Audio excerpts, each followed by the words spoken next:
Peeps, what is happening? Today, this is not how I intro any of my videos. I don't know how to intro this. I haven't done a gear video in forever. Either way, this pedal is freaking incredible. It's called the Danger Zone by Wingman Effects, and it's badass as hell. I'm gonna do some demoing today, show some of Wingman Effects demos as well, and explain to you why I think it's an extraordinarily prog pedal. Let's poop into it.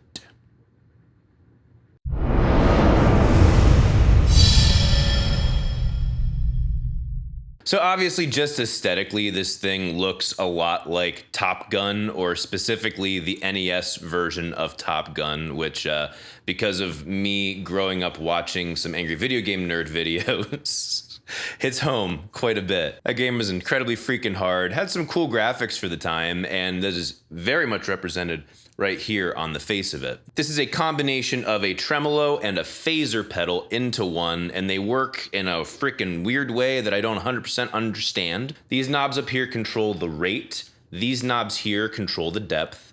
This little switch here goes into Mach 2 mode, which makes your phaser go mega fast. These guys control the individual volume of each, so you can get your own mix. It actually has an out for a clean signal as well. And this guy down here, which is called the jet wash, is actually somewhat of a filter that gets added to the phaser when you do your attack. It's pretty cool. This pedal is far more robust than you expect, and you can do a lot with it.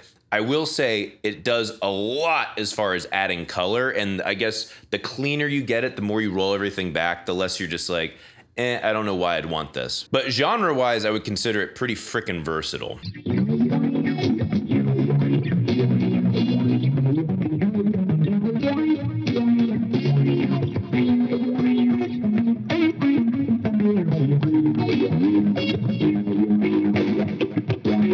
So this is one of the rare instances where instead of a gear company reaching out to me with an opportunity, I saw these guys at NAMM and I approached them myself just to check it out because I was like, oh, these aesthetics are frickin' amazing. They started demoing it for me. I got to talk to them and they seemed like super cool dudes. They've been extremely understanding to this point as well, because I wanted to have this video done like months ago and I hadn't. That's completely on me. They have been so awesome, just being like, don't worry about it.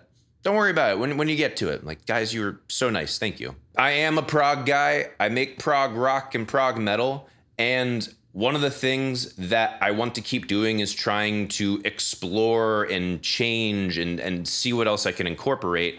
For me, that's chasing timbre, just trying to see what timbres are out there and how you can manipulate it to see what happens musically.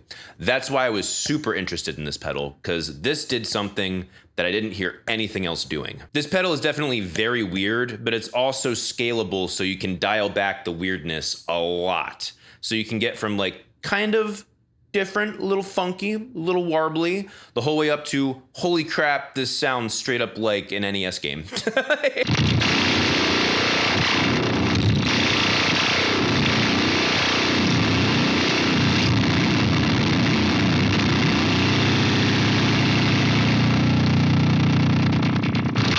So I wanted to use this pedal and its timbre in order to inspire writing our song Pendulum in some capacity, and it actually did that. I used it on the second verse as a kind of clean tone with some warble to it.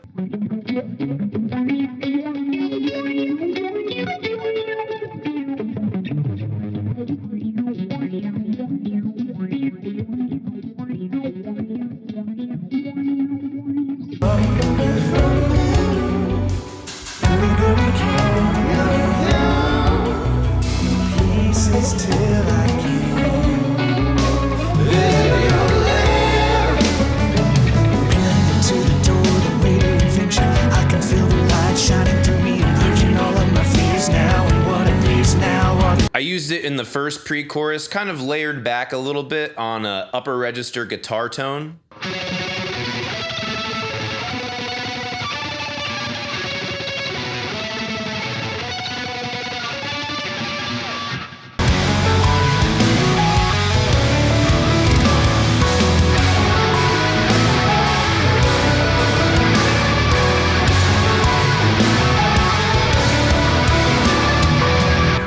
And I used it in the bridge right after the guitar solo. I think a lot of people thought that was actually a keyboard, and that was indeed this pedal, which is super freaking cool.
Not everyone liked it. I don't care. I think it fit very appropriately personally. I don't think I would have ever written a lead like that without this timbre being so bizarre. I will say on the final recording, I believe I used a octave pedal to pitch it up an octave, which is why it sounds different timbrely and register wise, but you get the point from that playthrough. So one of the coolest features about this pedal is it's actually designed to be used hands-free. You'll see on the side here, there's actually a little bit of rubber, and it's right along the side profile of the pedal itself, so you can scoot your foot alongside of it. And these knobs, which they actually sell individually from the pedal, you can use your foot to kick up the rate back and forth. So you can actually change the tone either by turning on or off the phaser and the tremolo, and change the rate and depth of each of those while you're in the middle of playing without having to bend down. That's a really freaking cool feature. I don't know any other pedals that do that actually.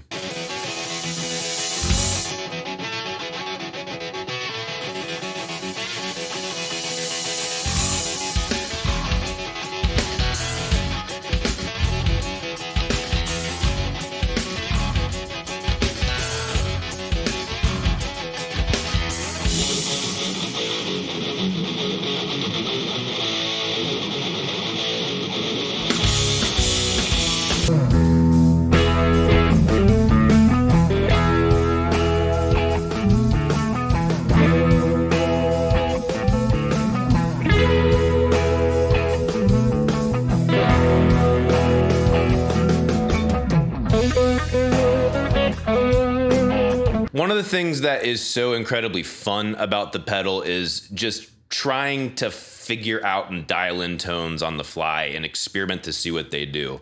I'm still playing with it. I get some general idea of what settings are going to react a certain way, but so far there's a whole lot of mystery in here.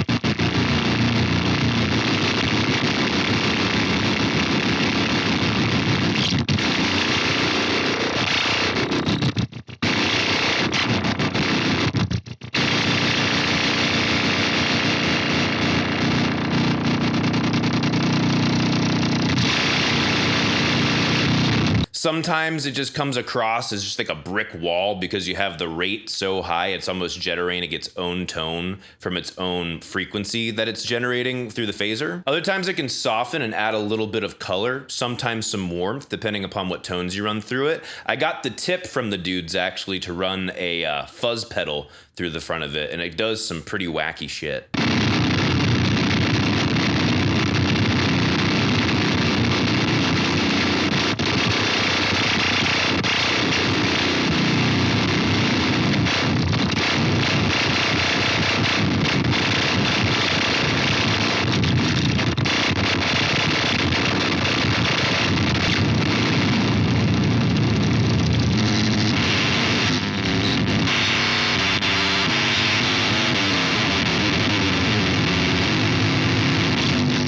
So I'm definitely going to keep using this pedal in the future, and I'm not 100% sure how I'm going to incorporate it yet, because these are timbres that I've never used before on the guitar. And that's what interests me as far as being a prog artist, is trying to take the unfamiliar and familiarize it, seeing what the next step is, but actually making it relevant and useful. And I think there's pretty utility with this pedal. I would highly recommend it. There's going to be links to these guys in the description. I highly recommend you check them out. Go grab one for yourself. And I'll be catching you guys in the next video. Rock on.